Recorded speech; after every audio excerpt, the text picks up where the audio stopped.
guys, today I'm going to review Halloween 3 Season of the Witch.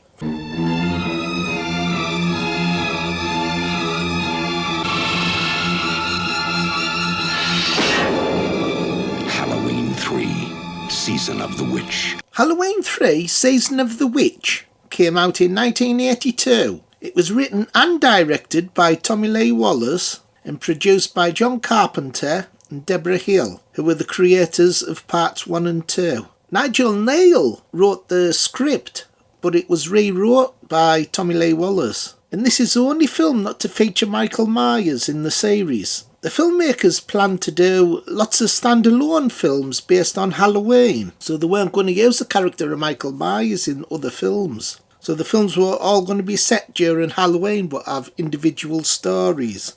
The director said that this was the first of many ideas based around Halloween and could have potentially been created to have a number of its own sequels. However, because of the box office results, this idea was scrapped, and Michael Myers would return 6 years later in Halloween 4, The Return of Michael Myers, in 1988. Halloween 3 Season of the Witch runs 98 minutes and has a soundtrack by John Carpenter and Alan Howarth, and the film was novelised in 1982 by Dennis Etchison. It only cost $2.5 million to make and made back $14.4 million, which was disappointing compared to the other Halloween films. Years later, the film is now re-evaluated and has a legion of fans and is now classed as a cult film. The film stars Tom Atkins as Dr. Dan Chellis, Stacey Nelkin as Ellie Grimbridge, and Dan O'Halloran as Colonel Cochrane. Hey, Phil! It's a funny time to review a Halloween film in bloody February. Yeah, it is, I guess, February. They should put a bloody mask on that bloody Putin's head. Yeah! If they could get one to bloody fit the bloody mad fucker.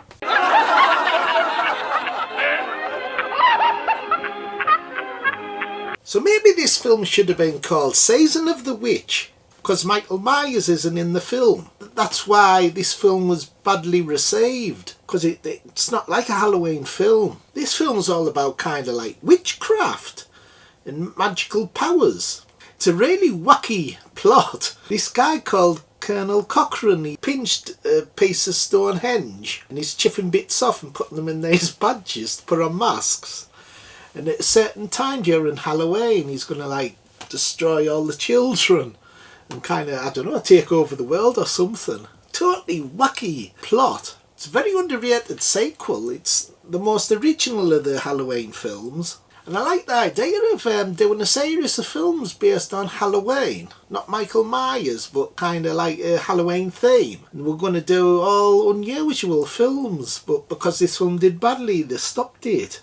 So that's kind of unfortunate. It's interesting that this film's a 15 certificate, because there's some quite gory scenes in. There's a scene where one of the guys uses his fingers to push this man's eyes in and break his skull apart. And the men are like robots. That's another weird thing about this film.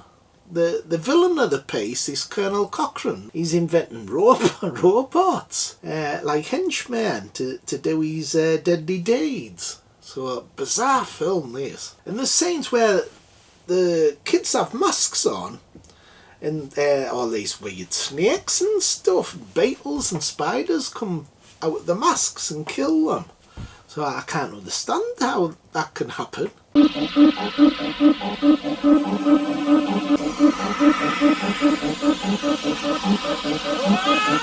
Hey, how the hell could snakes and stuff come out of them bloody masks?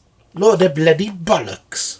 The actor who plays Colonel Cochrane, he's really good, he's very eerie. However, the two leads, the acting's a bit average. And the Colonel Cochrane character reminds us a bit of the tall man from the Phantasm films. So the film's not without its faults. There's a jingle in the film that gets on your wick. Hurry up, it's Halloween, Halloween, Halloween. Happy, happy Halloween, Halloween, Halloween. Happy, happy Halloween, Silver Shamrock. Hey, that bloody sound got on my bloody tits. Hey, I wouldn't mind getting on her bloody tits. The major villain gives a great speech about Halloween, about how they used to sacrifice children years ago during this time.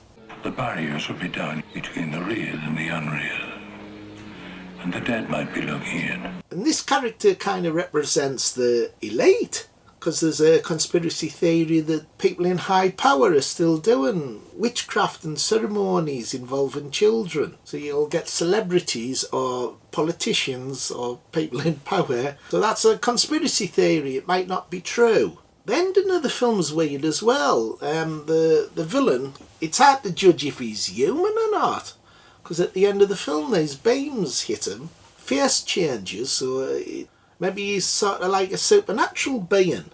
It's never really explained. And the ending's ambiguous. They're trying to shut down the channels before this advert appears that'll start the masks off. Because there's masks all over America that the children have on. So the lead characters phoning the TV stations, and 2 of them have stopped the advert, but the last one, you never find out if it stopped or not. That's how the film finishes, on an ambiguous ending. The 1982 novel says that they did play the advert and all the children died. But in the film, you can take it both ways. So what did I think of this film? It's a really unusual film. It does have faults though. I think I'd probably, out of 10, I'll give it a high mark. I'll give it 8. 8 out of 10. It's a pretty good film. What do you think, Bones? Did you like it? Crap! It's not a bloody Halloween film, that bugger. There's no Michael Myers in it. Get Planet of the Bloody Apes reviewed like you said you were. For we all get bloody nuked, like the bloody ending of the film. Yes, I will, Bones. It's the next review planned to the year. Yeah! Okay, everybody, bye. See you next time. Like, subscribe and share.